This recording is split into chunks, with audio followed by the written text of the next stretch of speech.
الحمد لله ذي العزة والعلاء رب العالمين والصلاة والسلام على سيد الأنبياء والمرسلين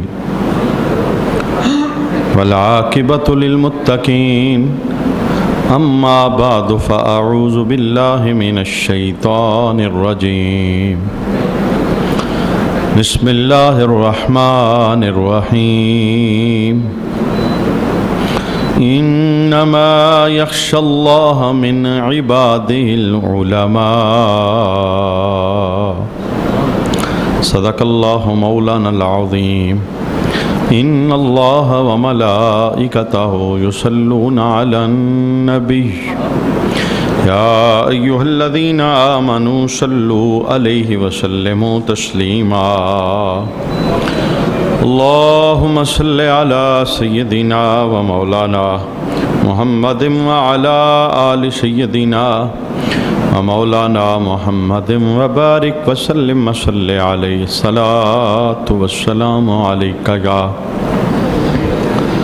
سیدی یا رسول اللہ صلاۃ والسلام علیک یا سیدی یا حبیب اللہ صلاۃ والسلام علیک یا سیدی یا شفیع المذنبین وعلی آلک واصحابک یا سیدی یا رحمت للعالمین۔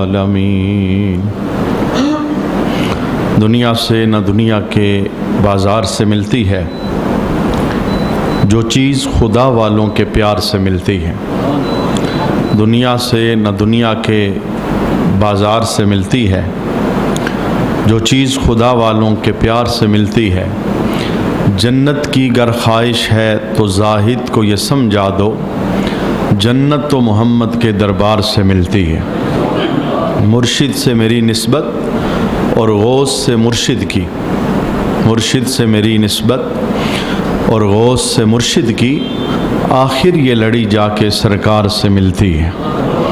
بعد از حمد و صلات لائق عزت و تکریم جمیع احباب سمین ذی وقار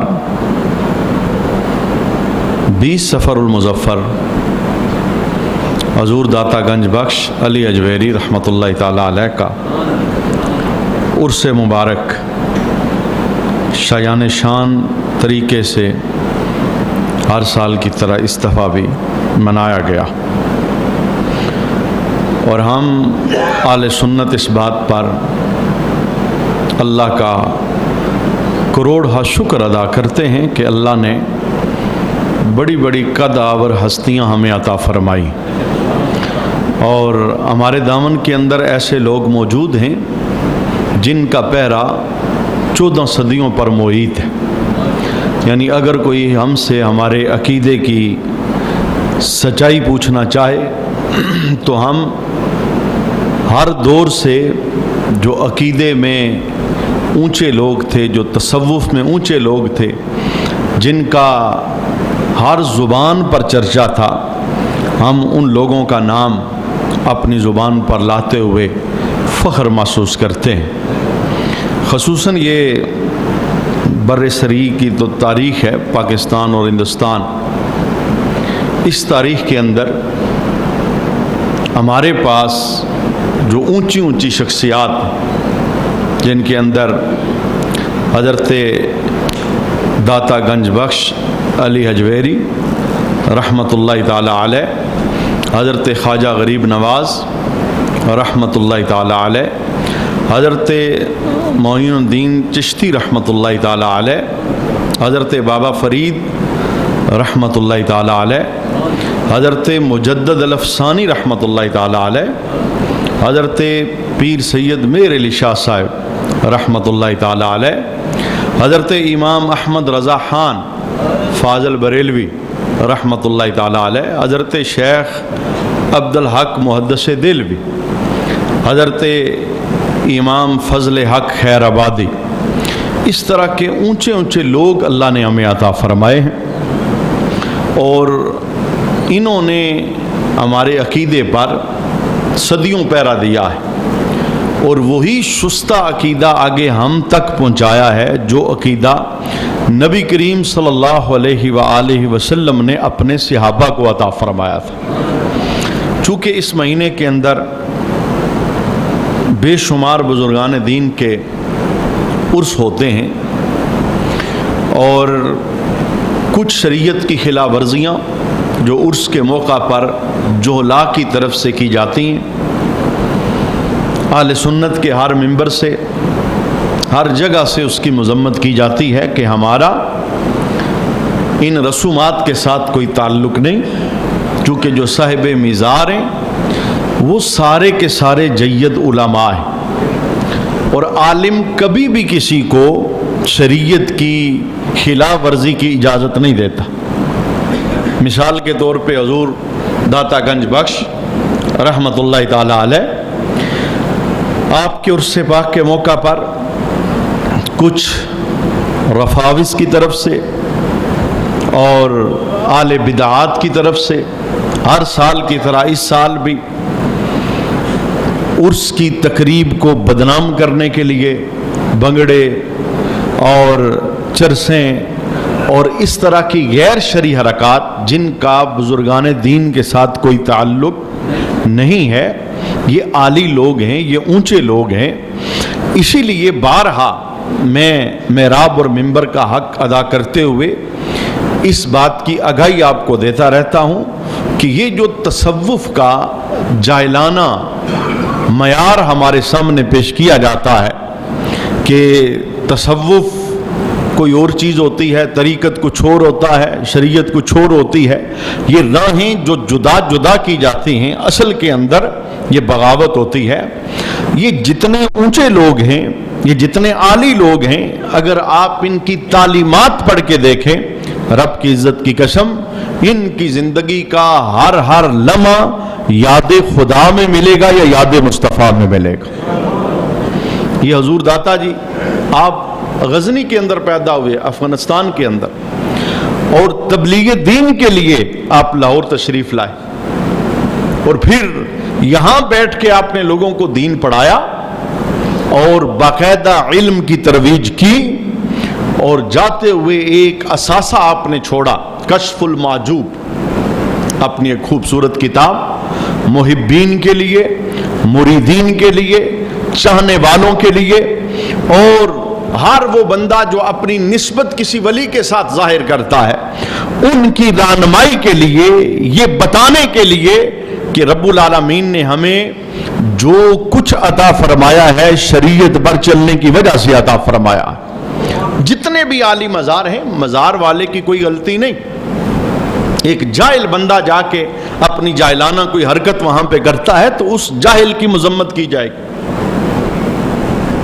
اس کو کہا جائے گا کہ یہ جاہلیت کر رہا ہے، یہ غلط کر رہا ہے، اور اس حق کو بیان کیا جائے گا کہ ہمارا ان کے ساتھ کوئی تعلق نہیں، جو صاحب مزار ہیں یہ تو ساری زندگی شریعت کی پاسداری کرتے رہے۔ اور اگر آج آپ اپنے ماحول کے اندر دیکھنا چاہیں تو جس کو لوگ تصوف کہتے ہیں اس کا دوسرا نام جہالت، وضو کا طریقہ نہیں آتا، نماز کے مسائل پتہ نہیں، اور وہ اپنے آپ کو کہتے ہیں کہ ہمیں پیر کو ہو، ہمیں مرشد کو ہو، ہم پہنچی ہوئی سرکار ہیں، 10 کڑے لگا کے 10 انگوٹھیاں پہن کر اور تسبیحاں ڈال کے بندہ ولی نہیں بنتا۔ ولایت کی شرطوں میں سے سب سے پہلی شرط یہ ہے کہ بندے کو عالم ہونا چاہیے، بغیر علم کے کسی کو ولایت میسر۔ یہ پیر میر علی شاہ صاحب، یہ 7 ستمبر جو یوم ختم نبوت منایا گیا، اور آپ نے میدان کے اندر جو مناظرے کا چیلنج ان قادیانیوں کے سرغنے کو دیا تھا، وہ چیلنج کس طرح کا تھا؟ عربی زبان کے اندر تفسیر لکھنے کا چیلنج تھا، اور یہ وہی لکھے گا جسے اللہ نے علم کا نور عطا فرمایا۔ اور آپ نے کہا تھا کہ صرف یہ نہیں کہ قلم کے ساتھ ایسا کر، بھئی دونوں آمنے سامنے بیٹھ جاتے ہیں، تو بھی قلم کو حکم دے، میں بھی قلم کو حکم دیتا ہوں، جس کا قلم خود بخود لکھنا شروع کر جائے وہ مناظرہ جیت جائے گا۔ تو میں نے کہنا یہ چاہا کہ یہ اونچے لوگ تھے اور علم کے پہاڑ تھے، میں آج چونکہ وقت بہت تھوڑا ہے، جس شخصیت کے متعلق آج ہم چند باتیں سننا چاہتے ہیں، حضور داتا گنج بخش علی اجویری رحمۃ اللہ تعالیٰ علیہ، جس وقت شاعر مشرق علامہ اقبال رحمۃ اللہ تعالیٰ علیہ آپ داتا جی کے مزار پر گئے تو انوار و تجلیات کو دیکھا، تو آپ نے اپنے فارسی کلام کے اندر داتا گنج بخش علیہ رحمہ کی شان کو بیان کیا اس انداز کے اندر کہ خاک پنجاب از دم او زندہ گشت، کہتے ہیں کہ داتا گنج بخش علی حجویری رحمۃ اللہ تعالی علیہ کے دم قدم سے پنجاب کی مٹی زندہ ہو گئی۔ ویرانگی تھی، اندھیرا تھا، کفر و شرک تھا، ہندوؤں کا راج تھا، یہ افغانستان سے ہجرت کر کے اور ڈیوٹی کے ذریعے یہاں پہنچے ہیں، انہوں نے قدم رکھا ہے تو اللہ نے پنجاب کی مٹی کو توحید کی اذان عطا فرمائی۔ یعنی وہ لوگ جنہوں نے کردار ادا کیا ہے اس علاقے کے اندر دین کی تبلیغ، بتوں کی محبت سینوں سے نکال کے توحید کے جام پلانے کا، ان کے اندر برے صغیر کے اندر جناب حضور داتا جی گنج بخش علی اجویری رحمۃ اللہ تعالی علیہ آپ کا نام اول ہے۔ تو ڈاکٹر علامہ اقبال کہتے ہیں کہ خاک پنجاب از دم او زندہ گشت، صبح ما از میرے او تابندہ گشت، کہتے ہیں کہ پنجاب کی مٹی یہ داتا کے قدموں کی برکت سے زندہ ہو گئی، اور کہتے ہیں کہ ہماری صبح کے اندر جو روشنی ہے وہ روشنی بھی ہماری اپنی نہیں، وہ داتا کے سورج کی روشنی ہے۔ یہ علامہ اقبال کہہ رہے ہیں۔ کیوں؟ یہ بندہ جانتا تھا کتنا اونچا بندہ ہے۔ اچھا، عام لوگوں کے ہاں جو ولیوں کی تعریف ہے وہ اس دور کے اندر بڑی شریعت کے خلاف تعریف، یہ سمجھتے ہیں ولی وہی ہوتا ہے جناب جو بڑے بڑے کام کر کے دکھائے، وہ ولی اسے سمجھتے ہیں۔ آنکھ پھیرے تو کچھ ہو جائے، بیٹھے تو کچھ ہو جائے، اٹھے تو کچھ ہو جائے، بڑے بڑے بول بولے کہ میں یہ کر سکتا ہوں، میں وہ کر سکتا ہوں، یہ ولایت اسے دیتے ہیں۔ لیکن شریعت کہتی ہے کہ ولی ہوتا ہی وہ ہے جس کے سینے میں علم دین کا نور محفوظ ہوتا ہے۔ بغیر علم کے کسی کو ولایت آ سکتی؟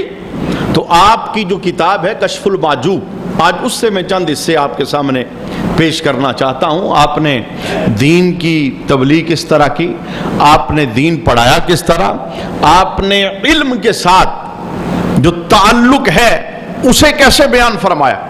اور آج جتنی یہ مزارات کے اوپر شریعت کی خلاف ورزیاں ہو رہی، یہ ہمارے دیہاتوں کے اندر اولیاء کرام کے مزارات بنے ہیں، اور وہاں پر جاہل جوان جنہیں آپ نماز کی صفوں میں نہیں دیکھو گے، سال کے بعد اس سے چندہ مانگ، اس سے چندہ مانگ، اس سے پیسے لے، اس سے پیسے لے، کیا کرنا ہے جی؟ بابا جی کا عرس کروانا ہے۔ بھائی عرس کرواؤ، اچھی بات ہے، نعت خوانی کرو، قرآن خوانی کرو، ان کے اصالے ثواب کے لیے کرو، لیکن اگلا کام کیا کرتے ہیں؟ کوئی نہ کوئی میلہ ٹھیلا لگا دے۔ یہ تعلیم اولیاء کی نہیں، یہ بغاوت ہے ان کی تعلیمات کے ساتھ۔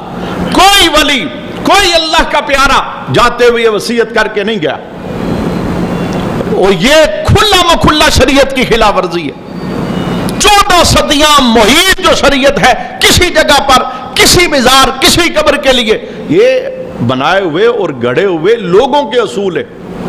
عرس کا موقع ہے جناب، مرغوں کی لڑائی ہو رہی ہے، عرس کا موقع ہے کتوں کی لڑائی ہو رہی ہے، عرس کا موقع ہے جناب فلاں چیز کی ہم دوڑ کروا رہے ہیں۔ بھائی ان کو ولیوں کے ساتھ کیوں جوڑتے ہو؟ تم نے کو تہذیب کو قائم رکھنا ہے، تم نے ثقافت کو قائم رکھنا ہے، اس کو کسی ولی کے ساتھ کیوں نام دیتے ہو؟ اور آئے دن سوشل میڈیا پر ہم دیکھتے ہیں جوان فوت ہو گیا، سال کے بعد 10 جوان ملیں گے، ہمارا یار بیلی تھا، ہمارا دوست تھا، ہم جناب اس کے نام کی کبڈی کروانے لگے، اس کے نام کا والی بال میچ کروانے لگے، اس کے نام کا ہم جناب کرکٹ میچ کروانے لگے۔ اصالے ثواب دینا چاہتے ہو؟ اور کبھی سوچا، کبھی پوچھا، کسی کے پاس بیٹھے کہ کیا یہ چیزیں بھی اصالے ثواب بننے والی تھی؟ کیوں بدنام کرتے ہو اس جوان کو جو دنیا چھوڑ کے چلا گیا؟ اور میں یہ جملے بھی بولنا چاہتا ہوں، اپنی دوستیاں پاکیزہ کرو، اور دوستی اگر گراؤنڈ والوں سے رکھو گے، مرنے کے بعد پھر گراؤنڈ والی چیزیں ہی وہاں پہنچیں گی، اور دوستی اگر کسی ممبر والے سے رکھو گے قبر میں پہنچو گے تو رب رحمت کی ٹھنڈی ہوائیں قبر میں عطا فرمائے. یہ ایصال ثواب ہے ہی نہیں. یہ کس نے بتایا تمہیں والی بال کھیلو تو وہاں یاد مناتے ہیں؟ بھائی وہ مرے ہوئے بندے کو نہ ان چیزوں وہاں کیا ہوتا ہے گراؤنڈ کے اندر سب کو نہیں پتا. گالی گلوچ وہ ایسی چیزیں. بعض اوقات میچ چلتا ہے 4 گھنٹے, نماز کا ٹائم چلا جاتا ہے, اور ہر وہ کھیل جس کے دوران فرض نماز قضا ہو جائے وہ کھیل حرام ہو جاتا ہے. اس کا دیکھنا حرام, کھیلنا حرام, بیٹھنا حرام. یہ شریعت کا فتویٰ ہے. ویسے کھیل ہو سکتا ہے جائز ہو, جسمانی ورزش ہے, ذہنی ورزش ہے, لیکن اصول شریعت نے دیے ہیں. اگر کوئی کھیل کھیلتے ہوئے, کوئی کھیل دیکھتے ہوئے, بے شک گراؤنڈ میں, بے شک میڈیا کے سامنے, آپ کی فرض نماز ضائع ہو گئی, وہ کھیل دیکھنا, بیٹھنا, وہاں موجود ہونا, کھیلنا وہ درجے میں حرام ہو جاتا. میں نے کہنا یار انہیں کس نے یہ سوچ دے دی؟ یہ جوان کے لیے تو تم نے کیا, لیکن گھر کے اندر اپنے والد صاحب دنیا سے چلے گئے, دادا دنیا سے چلے گئے, تو تم نے سالانہ کے لیے محلے کے بندے بنا لیے, تم نے مسجد کے امام کو بلا لیا, آؤ جی ہمارا دعا. بھائی جب اپنا بابا دنیا سے جائے تو اس کے سلانے کے لیے والی بال نہیں کرتے, کرکٹ میچ نہیں کھیلتے, ڈھول نہیں بجاتے. کیا غلطی ہے اللہ کے ولی کی کہ وہ دنیا سے چلے جائے تو تم اس کے ثواب کے لیے یہ کام کرتے؟ تمہیں کس نے بتایا یہ ثواب ہے؟ جو کام سرے سے ہے ہی گناہ اسے تم کرے. اور پھر کیا کرتے ہیں ضد بازی کے اندر. کس سے ضد کرتے ہو؟ شریعت سے, اللہ رسول سے. کوئی بتانے والا ہم اس کی نہیں مانتے. بھائی ہماری نہ مانو, ہماری کسی کے ساتھ کوئی دشمنی نہیں, ہم حق کا جو نغمہ ہے یہ پڑھتے رہیں گے. ہماری آنکھ بند ہو جائے گی, اللہ کسی اور کو بٹھائے گا, وہ ہم سے اچھے انداز میں پڑھے گا. یہ رب کا کام ہے, یہ رکتا نہیں, ہوتا رہتا ہے. ہاں جہاں نغمہ بولا جاتا ہے مقدر سننے والوں کا ہے, اللہ ہدایت کسے عطا فرماتا ہے. جس نے دروازے بند کر لیے, جو کہتا ہے میں نہیں مانوں, میں نہیں مانتا, جو کوئی کہتا ہے کہتا رہے. میں نے لگے ہاتھوں کہنا چاہا یہ بہت غلط طریقہ ہے. میں ایک بھائی کو میں نے مشورہ دیا اللہ کے ولی کے مزار پر, وہ جناب سالانہ عرس کے موقع پر کہنے لگے کہ ہم بنگڑا ڈالیں گے اور رقص کریں گے اور ہم جناب ڈھول لے کے جائیں گے. میں نے سمجھایا, سمجھانا ہی ہمارا کام ہے, لڑائی جھگڑا تو ہم نے کسی سے کرنا نہیں. وما علینا الا البلاغ المبین. رب نے سونے حبیب کو بھی کہا سونیا تیرا کام پہنچا دینا ہے, تو پہنچاتے تو رہتے ہیں ہم. میں نے کہا یار یہ نہ کام کر, رب کے فرشتے ہماتن مزار کے پاس موجود رہتے. کیا تم نے حدیث نہیں سنی کہ اللہ کے حبیب نے فرمایا مسجد کچا پیاز کھا کے نہ آنا, کچی مولی کھا کے نہ آنا. کیوں؟ تمہارے منہ سے جو سمیل لائے گی, ہماتن فرشتے مسجد میں موجود رہتے ہیں, ان فرشتوں کو اس سمیل کی وجہ سے تکلیف ہوگی. تو مسجد والے فرشتوں کو کچے پیاز سے تکلیف ہو جائے تو جو مزار پہ فرشتے موجود ہیں تمہارے اس کرتور سے تکلیف نہیں ہوگی؟ کیا وہ مزار چھوڑ کے نہیں چلے گئے؟ اور بعض بے شمار دفعہ ایسا ہوا جس مزار پہ اس طرح کی شریعت کی خلاف ورزیاں ہوئی, صاحب مزار وہاں موجود ہی نہیں تھے. وہ مزار چھوڑ کے اللہ کے اذن سے چلے گئے. ڈالتے رہو بنگڑے, کرتے رہو من مانیاں, شریعت کی دجیاں اکھیڑتے رہو. کب یہ سبق دے کے گئے, کب یہ پیغام دے کے گئے کہ ہمارے بعد یہ کرنا؟ یہ میں سمجھتا ہوں جس ماحول کے اندر میں بول رہا ہوں یہ باتیں بڑی سخت ہیں, لیکن جناب اس سخت کو کون بولے گا؟ ہر بندہ کہے گا کوئی ناراض نہ ہو جائے. بھئی اگر کوئی ناراض ہوتا ہے تو 1000 بار ہو جائے, میرا مشن یہ ہے اللہ اور اس کا رسول ناراض نہ ہو. بندے تو من مانی کی شریعت چاہتے ہیں, یہ کہتے ہیں سائز دیکھو, لفظ کا وہ بولو جو ہم کہتے ہیں. اور میں تو اس بات کا قائل ہوں, میں کہتا ہوں کہ اگر بندہ منبر رسول پہ بیٹھ کے حق نہیں بول سکتا اسے منبر چھوڑ دینا چاہیے. وہ کوئی اور کام کرے, وہ اس کام کے لائق نہیں. اگر بندوں کے چہرے دیکھ کر وہ حق کو چھپاتا ہے تو یہ ڈیوٹی ہے, یہ ڈیوٹی ہمیں نبھانی پڑے گی. اچھا جو میں نے جملہ بولنا چاہا, میں نے اسے کہا یار یہ کام نہ کر, یہ اچھا کام نہیں ہے, صاحب مزار کو اس سے تکلیف ہوتی ہے. اچھا میں نے کہا ایسا کر, والد صاحب تیرے فوت ہو گئے, ہر دفعہ تو مجھے بلاتا ہے, ابا جی کا سالانہ ختم ہے, محفل ہے, بیان کریں جی, تقریر کریں جی, دعا کریں جی.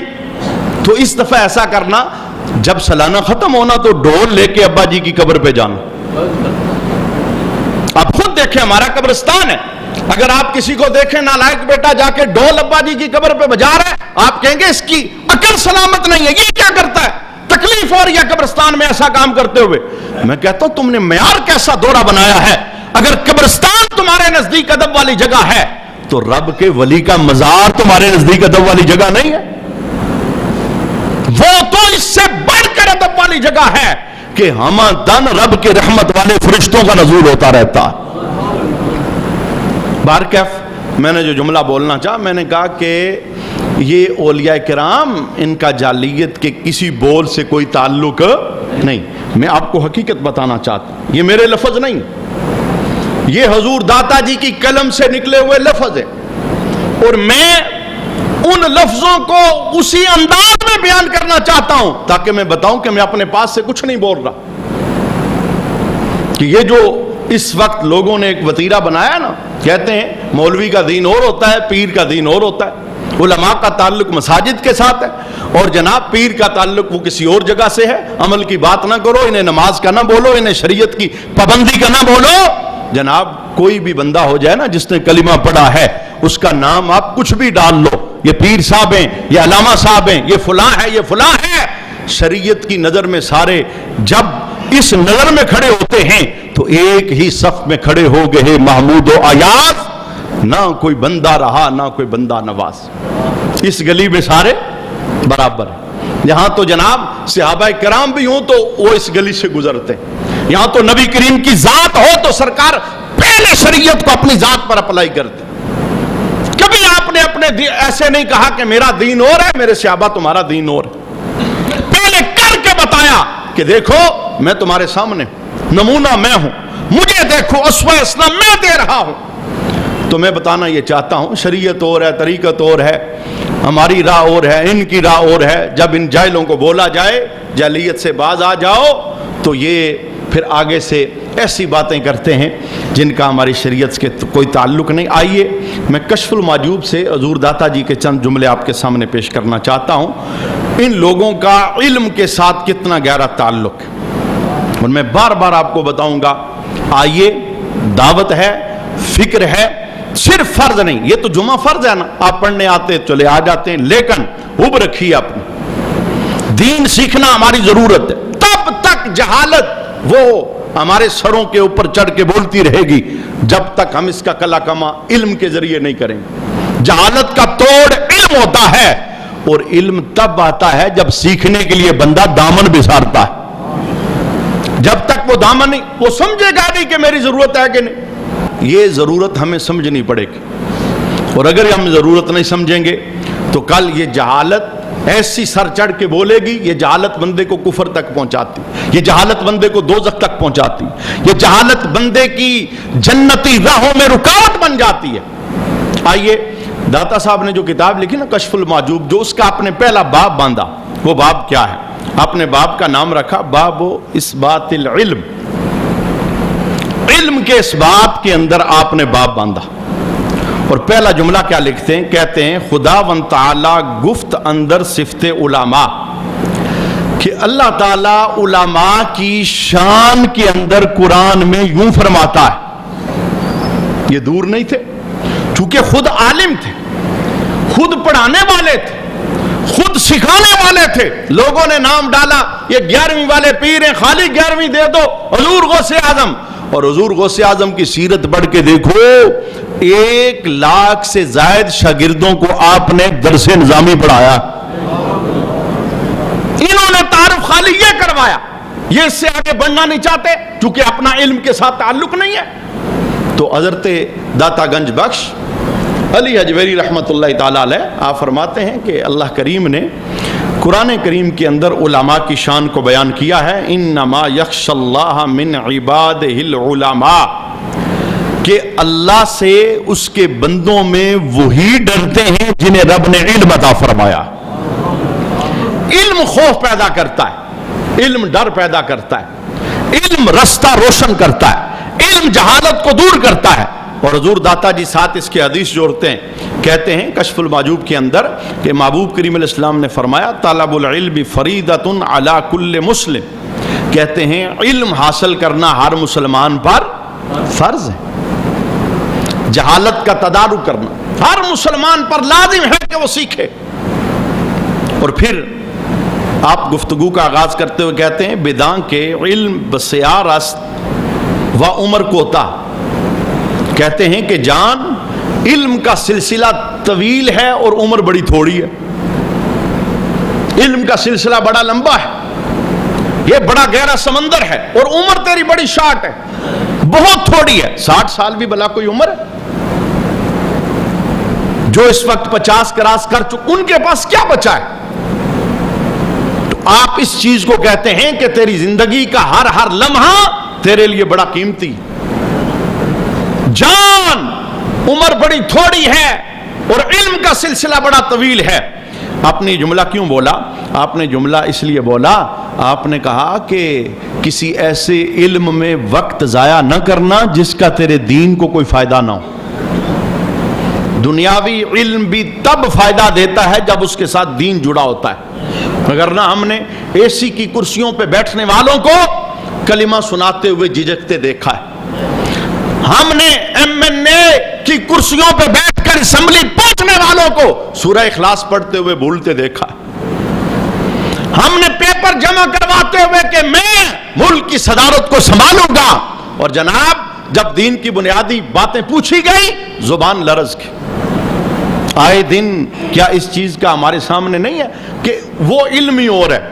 تو داتا جی کیا کہتے ہیں؟ کہتے ہیں عمر بڑی تھوڑی ہے اور یہ جو علم کا سلسلہ ہے یہ بڑا لمبا ہے, تو لہٰذا ایسا علم حاصل نہ کرنا جس کا تجھے کوئی فائدہ نہیں, جس کی مذمت بیان کی گئی, اس میں زندگی نہ ساری کھپا دینا. میں کہتا ہوں جاؤ کالج, جاؤ یونیورسٹی, لیکن ایک دائرہ ہے, فارغ بھی تو ہونا ہے نا.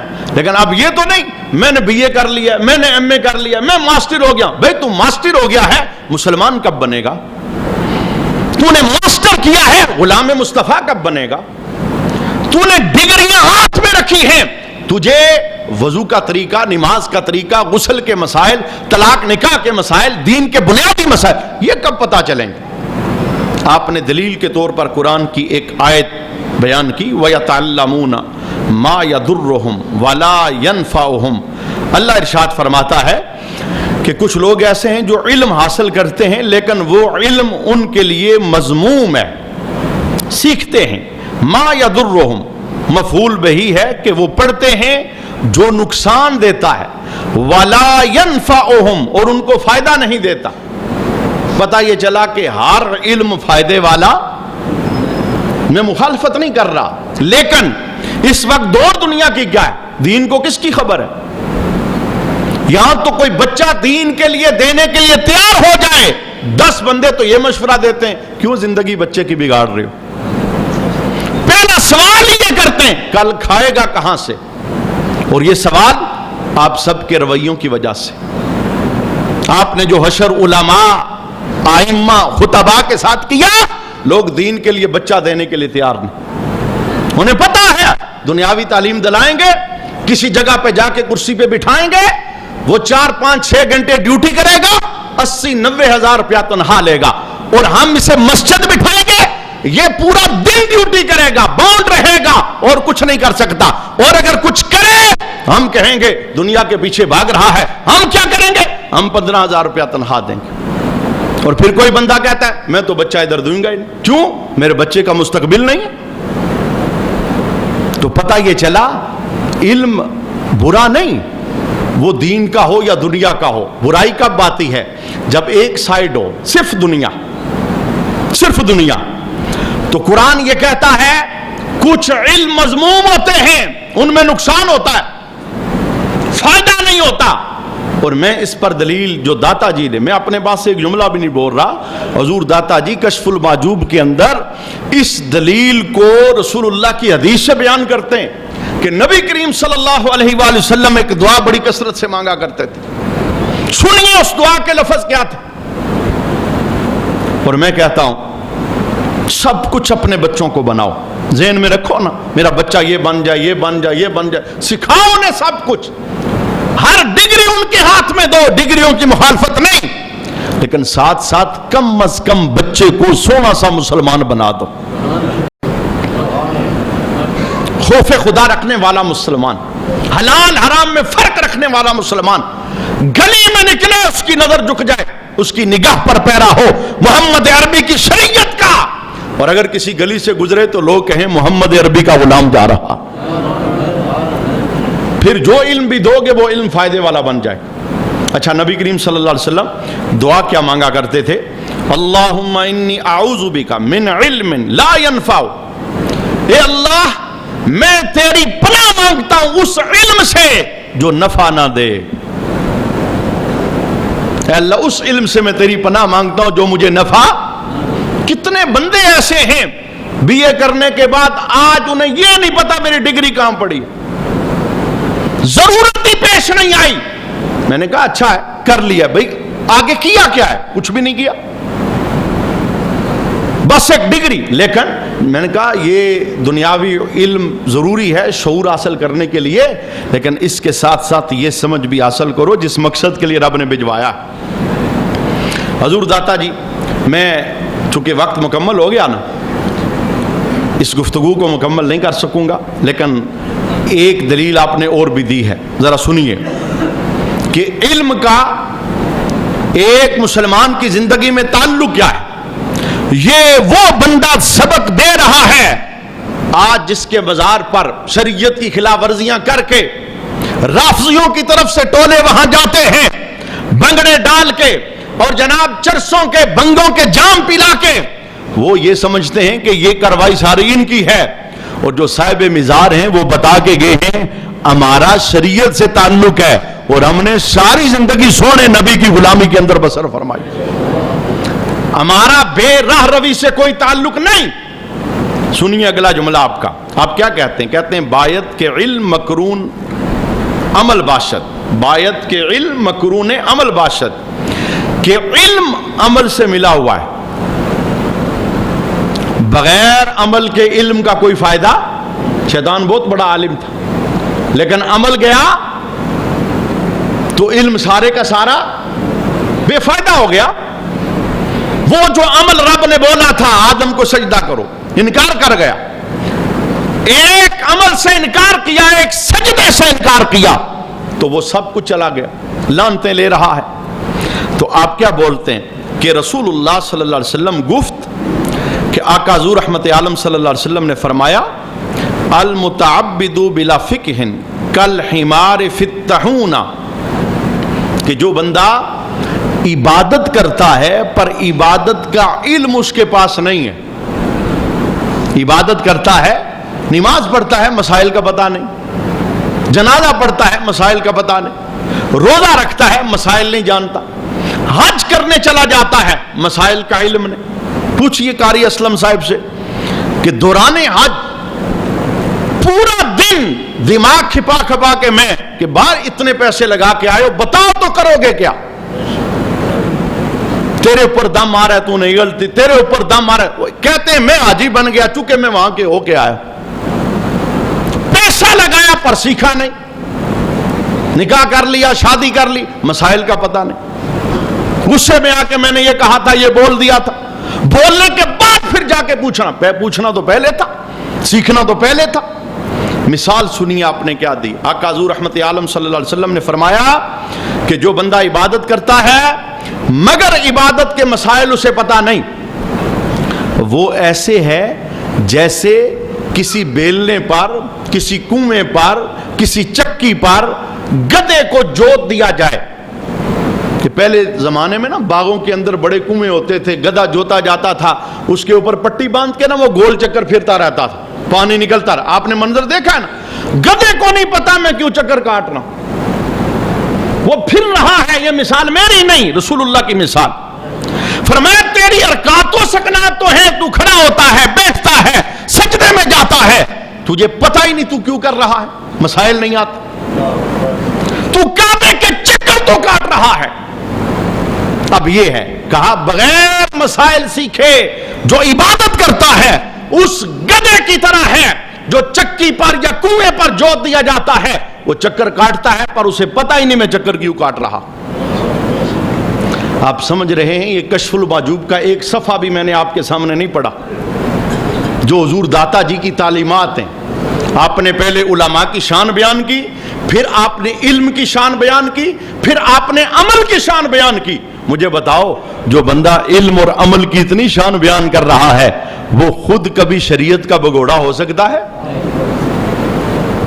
وہ کس طرح شریعت پر عمل پیرا رہے؟ میں اس پر انشاءاللہ کلام آپ کے سامنے بولوں گا، اور یہی پیغام میرا ہے، یہی پیغام ہے کہ اپنے آپ کو شریعت کے ساتھ پابند رکھیے۔ جناب، شریعت کے رستے میں کوئی آ جائے، شریعت کے سامنے اگر پیر شریعت کی مخالفت کرتا ہے، ہم اس میں تعویل بالکل نہیں کریں گے، چونکہ پیر صاحب ہیں، یہ انہوں نے ایسا کیا چونکہ پیر صاحب ہیں۔ بھائی پیر صاحب ہیں تو اپنی جگہ پر حضور کی شریعت سے بغاوت ہو سکتی؟ لوگ نہیں بولتے۔ تعویل یہ نہیں کرنی کہ چونکہ پیر صاحب ہیں، بھائی تعویل یہ کرنی ہے یہ غلط کر رہا ہے، اسے ایسا نہیں کرنا چاہیے، اسے شریعت، چونکہ جو بتانے والا ہے اگر وہ بگوڑا نکلے گا، جو پیچھے چلنے والے ہیں وہ کیا کریں گے؟ کیونکہ عوام تو کھلی چھٹی جاتی، انہیں تو بندہ چاہیے وہ جو انہیں عمل کا بتائے نا، انہیں کہے کہ بس یار نہ میرا لو، بس آگے قبر میں میرا پتہ بتا دینا، چٹ لکھ کے دوں گا، فرشتے تیرے گلے میں پھولوں کا ہار ڈالیں، یہ بندہ کہے گا مجھے تو یہ بندہ چاہیے۔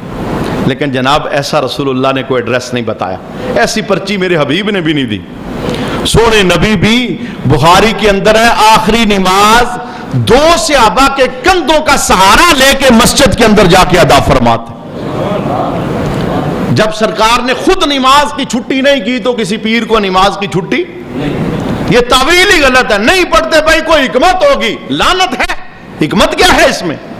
یہ تو دوستیوں والا کام ہے، جہنمیوں والا کام ہے، یہ تو رسول اللہ کی شریعت سے بغاوت ہے۔